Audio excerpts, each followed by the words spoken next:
一日遅い花売り。これは島根県の昔話です。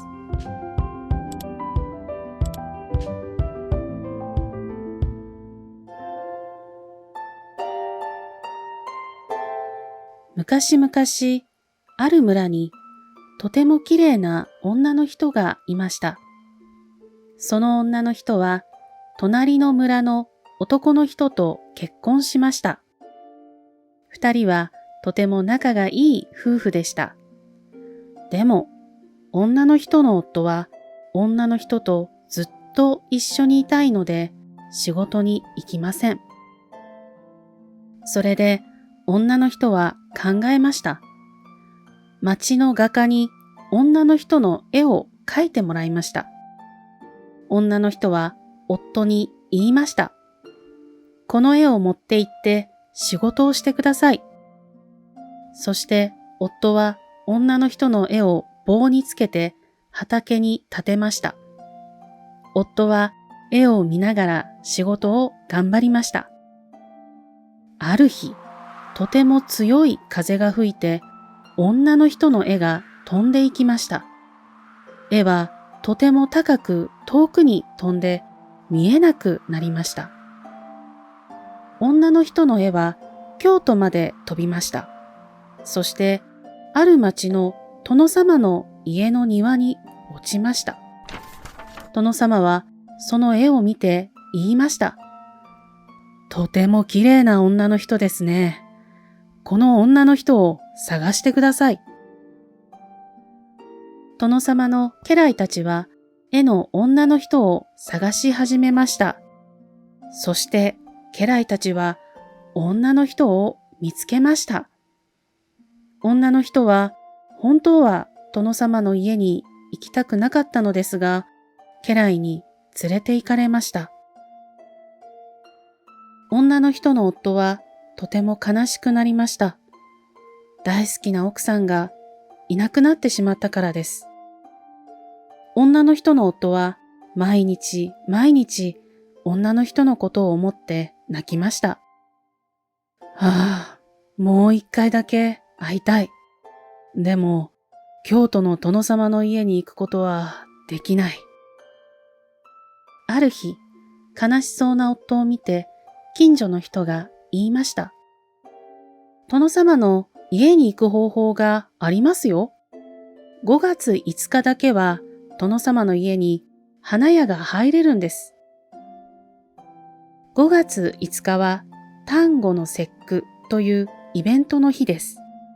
男の子が生まれたことや元気なことをお祝いします。そのお祝いの時に菖蒲という花を使います。例えば、菖蒲の葉をお風呂に入れたり、家の外に飾ったりします。今でもこの日は日本で子供の日という祝日です。女の人の夫は近所の人の話を聞いて喜びました。そして思いました。菖蒲の花を持って殿様の家に行こう。女の人の夫は菖蒲の花を探しました。でも、どこにも売っていませんでした。残念ながら5月5日に殿様の家に行けませんでした。次の日、5月6日に菖蒲の花を見つけました。そして殿様の家に行きました。でも、5月5日じゃないので、殿様の家に入れませんでした。それで、女の人の夫は殿様の家の外で大声で言いました。菖蒲、菖蒲。殿様の家の人たちは言いました。5月5日は昨日でしたよね。今日は6日です。1日遅いのに花屋が来ていますね。これは珍しい。殿様の家にいた女の人も夫の声を聞きました。そして庭へ走りました。女の人は外にいる夫に話しかけました。あなた、来てくれたんですね。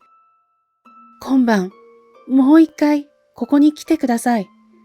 私を迎えに来てください。女の人の夫は言いました。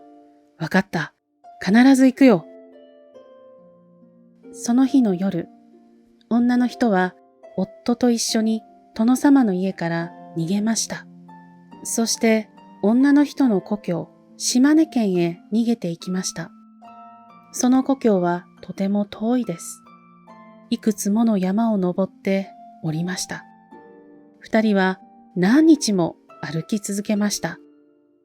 そして故郷の近くまで来たとき、夫が言いました。あ、お寺の入り口だ。もう少しだ。頑張ろう。女の人はそれを聞くと、村の近くまで来たことに安心して体に力が入らなくなりました。そして倒れてしまいました。その時、女の人は夫に言いました。本当にありがとう。その日、女の人は亡くなりました。それから女の人の故郷では毎年5月6日に紫色の菖蒲の花を家に飾って女の人のために祈ります。